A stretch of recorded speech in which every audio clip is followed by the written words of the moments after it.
Morning all, and welcome to the fourth bite size on modelling, where we'll be looking at handover. So this is around how we move from teacher-owned modelling to students then being involved in the modelling process to then being independently practicing before we then look to secure learning through further activities. So when we think about handover, it's about maximising opportunities for students to be as independent as possible. Now, for some students, the handover can be more immediate. For other students, it might be that we need a more extended style of handover. But the main idea behind this is to make sure that all students are in a position where they can be independently practicing and therefore then showing us what they know and what they can do.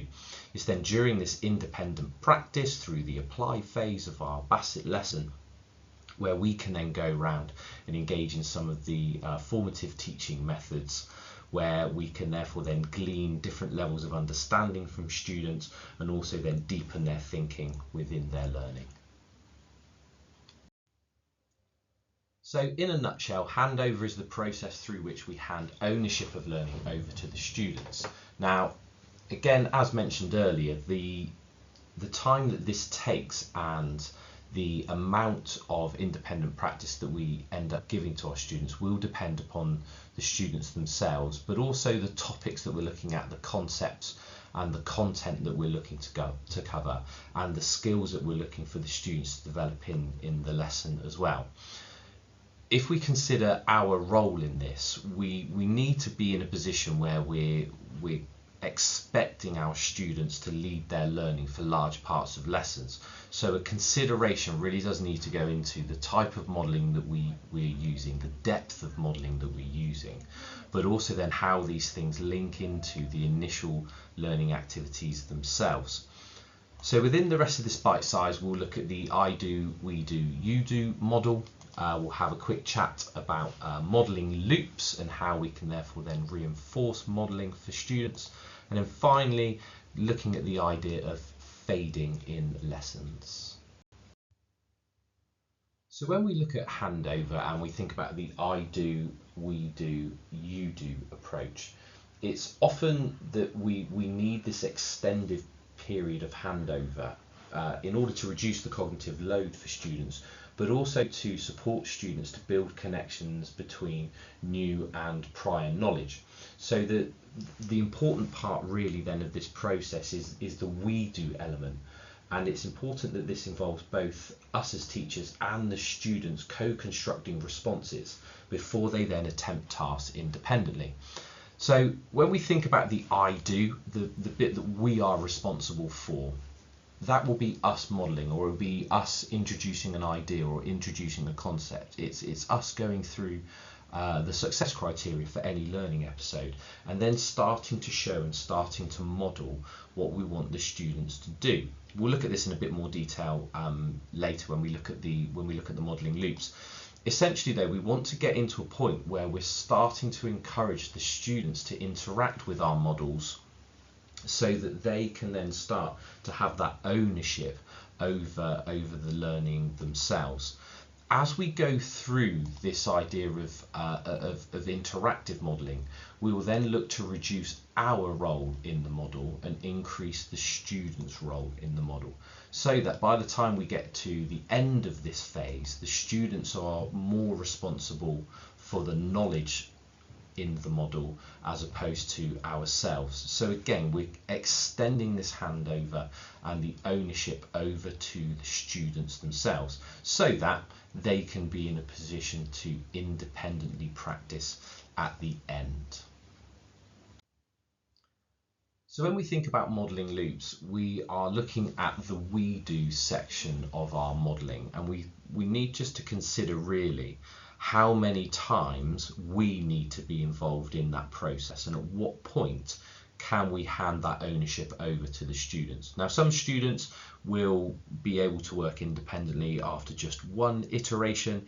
Other students might need 2 or 3 parts of interactive modelling before we can then hand ownership over to them. But however we're looking to do this, there are a few things that we need to go through to make sure that the students can be as independent as possible within their application of their knowledge and skills. So initially then we need to set up the task.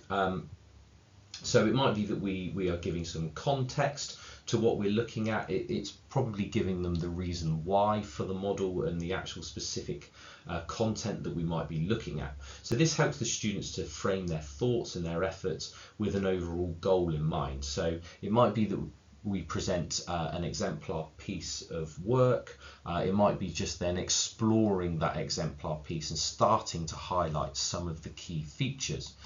So as we go through this, this is the I do part of our modelling. So this might be a bit of live modelling. It might be therefore then allowing us to check for some understanding at key points, and then we can start to explicitly review the success of the model that we've put together. Now again, it's our decision as to how much we model at this point, but if we can kind of just focus on some key elements to get the pupils started, as opposed to giving them everything at this point, because actually we want the we do section to then really engage with the students so that we're using their input as much as possible. So within this we do part, we're going to run through some further examples of the same type. However, rather than just leading each step ourselves, we're going to invite our students to contribute ideas and suggestions, or to maybe then recall some key steps in the procedure. And we can kind of then start to elicit some initial understanding by using some questioning strategies with the students, maybe giving them time to discuss what might be coming next before then giving some answers.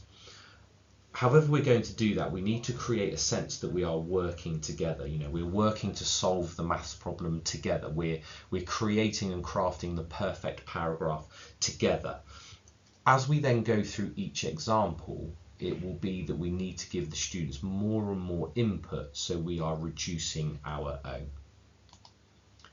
It should be then that the students are in a position where they can go away and do these things for themselves. So when we've covered enough examples for the students to feel confident, we can set a task where they're quite explicitly asked to try to complete it as unsupported as possible. It might be for some students that we leave one or two more modelled examples in view for them, or we have a resource of some exemplar for them just to scaffold their independent work. But we are not walking them through the steps at any point here. We are leaving them to do it for themselves. This is a kind of a real critical moment of the guided practice element of your lesson, in allowing them to be as independent as possible. Our role here, you know, we need to be vigilant, we need to supervise, and maybe then step in where they're floundering, but actually we need to stand back and watch and allow them to complete this as independently as possible. And that brings us into the last part of the loop, is where we would then think about evaluating what's happened. We could repeat the modelling loop, or extend it and deepen thinking. So after they've had that chance to complete their own examples, their own work, we would look to select some samples. We can then evaluate their success in terms of emulating the modelled examples themselves. Relating it back to the success criteria will be important here, so that students can have a clear understanding as to what success might look like. We can explore key areas of success and highlight what makes examples successful, but also then cover any key barriers or any common mistakes that might be happening. It just gives us an opportunity to then cover those misconceptions as early as possible, so that students can then move forward more effectively on their own.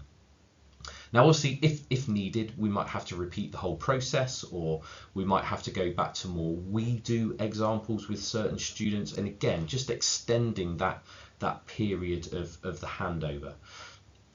When we think about all of this, the goal really is to build confidence of our students. So we need to be ready with plenty of extra practice tasks just in case we need them.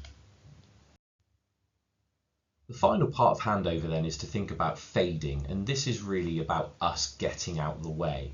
So we need to think, actually, for some students, can we just cut away immediately and leave them to work as individuals and to work independently of us, or work with response partners in the room where we are just maybe facilitating, maybe asking deepening questions, or maybe being there to give help as and when it's needed, but we are trying to remove ourselves from the process as early as possible when we think about cutting away.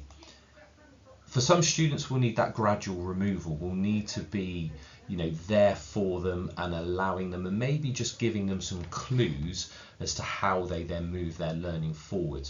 It might not be that we're remodeling at this point, but actually just being there as a support initially to then allow the students to build that confidence to be independent.